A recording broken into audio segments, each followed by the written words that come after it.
Top quality और consistent performance के लिए सिर्फ सिल्वर पंप्स। टॉप क्वालिटी और कंसिस्टेंट परफॉर्मेंस के लिए सिर्फ सिल्वर पंप्स, नाम याद रखना। किती दिवसापासून तुम्ही इथे उपोषण करताय आणि काय प्रमुख मागण्या आहेत? मी पहिलं निवेदन 15 एप्रिलला जिल्हा परिषद बांधकाम विभागाला दिलं होतं। त्यानंतर त्यांनी मला 1 महिन्याचा वेळ मागितला, म्हणजे 26 एप्रिलला बसणार म्हणलो होतो मी आमरण उपोषणाला। त्यानंतर 1 महिन्याचा वेळ मागितला, 27 मेला मी बसणार असं त्यांना निवेदन दिलं होतं। त्यानंतर त्यांनी अतिक्रमण धारकाला मी बसायच्या टायमिंगला नोटीस दिल्या। त्यानंतर 14 दिवसाचा वेळ घेतला व 7 मी नंतर पुन्हा 7 जूनला उपोषणाला बसण्याचा निर्णय घेतला व 7 जूनला आज म्हणजे 7 तारखेला मी बसलेलो आहे। आज जवळपास माझ्या आमरण उपोषणाला 4 दिवस कंप्लीट झालेले आहेत, परंतु जिल्हा परिषद बीड व जिल्हा परिषद बांधकाम विभाग केज यांच्याकडून कुठल्याही प्रकारची दखल घेण्यात आलेली नाही व तहसीलदारनी पण कुठल्याही प्रकारची अतिक्रमण काढण्याचे ह्याच्यावर दखल घेतलेली नाही।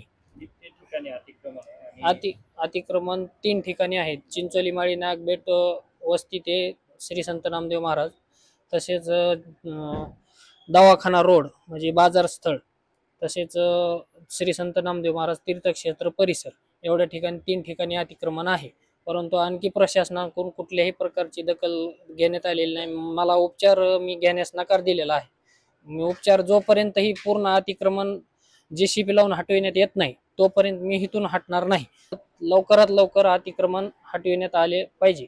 जोपर्यंत अतिक्रमण JCB लावून हटविण्यात येत नाही तोपर्यंत मी इथून आमरण उपोषण सोडणार नाही, मग चाहे मेलो तरी हरकत नाही। तर राजकीय हेतू साधण्यासाठी अतिक्रमणधारकांना सपोर्ट करत आहेत तसेच, परंतु जोपर्यंत त्यांचा सपोर्ट किंवा काही असलं तरी मला कोणत्याही राजकीय पक्षाचं किंवा राजकीय कोणाचंही घेणं देणं नाही। जोपर्यंत अतिक्रमण JCB लावून हटविण्यात येत नाही तोपर्यंत मी इथून हटणार नाही। काय सांगाल, तुम्ही या ठिकाणी उपोषणस्थळी आलेला आहात, तुमचा गावकऱ्यांचा किती प्रमाणात पाठिंबा आहे आणि काय मानलं? जवळपास सर्वच गावकऱ्यांचा या अतिक्रमण काढण्याच्या प्रक्रियेला पाठिंबा आहे, कारण गावातून येण्या जाण्याचा ह्याच गावच्या नाही तर हातगाव, डोका, सारुकवाडी ह्या 3-4 गावांच्या रहदारीचा केज तालुक्याला जाण्याचा हा रस्ता आहे आणि रस्ता पूर्णपणे विस्कळीत झालेला, रस्त्याचं स्वरूपच राहिलेलं नाही। इथल्याच काही गावकऱ्यांनी त्याच्यात पाणी अडवलं, त्याच्यामुळे महिलांची कुचंबना होते। आता पावसाळ्याच्या दिवसात तिथे गुडघाभर पाणी साचल आणि त्या साचलेल्या पाण्यातून त्या महिलेनं डोक्यावरचं टोपं सांभाळायचं का आपली साडी भिजू द्यायची नाही म्हणून साडी वर करून चालायचं, हा सुद्धा त्या रस्त्यानं येता जाता प्रश्न। त्याच्यामुळे हा रस्ता पूर्णपणे मोकळा श्वास घेणारा रस्ता असावा, चांगला रस्ता असावा, रहदारीचा रस्ता आहे, हा प्रमुख जिल्हा मार्ग आहे आणि तरी त्याची कुचंबना एखाद्या पांदण रस्त्यासारखी झाली आहे।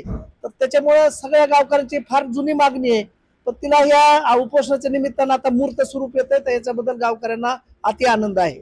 आणि जर हे लवकर प्रशासनानं नाही केलं तर गावकरी एखाद्या वेळेस पुन्हा रस्ता रोको सारख्या प्रक्रिया परत अवलंबू शकतात। आणि प्रशासनाला माहिती आहे की चिंचोलीचे नागरिक जेव्हा रस्त्यावर उतरतात तेव्हा 4-4 तास 1500 महिला ह्या गावच्या केज, कळंब ह्या मेन रोडवर बसलेल्या प्रशासनानं बाहेर त्यांना माहिती आहे, पूर्वीचं त्यांच्याकडे त्याचं रेकॉर्ड आहे, ते त्यांनी ध्यानात घेऊन याची प्रक्रिया अवलंबावी।